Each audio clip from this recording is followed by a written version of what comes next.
మనోజవం మారుతతుల్యవేగం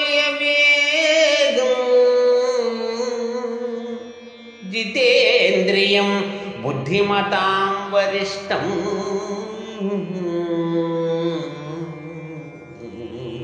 వాతాత్మజం వానరయూథముఖ్యం శ్రీరామదూతం శిరసా నమామి.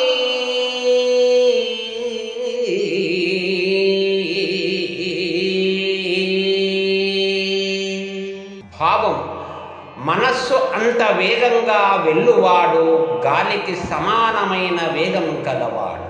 ఇంద్రియాలను జయించినవాడు తెలివైన వారిలోకెల్లా శ్రేష్ఠుడు.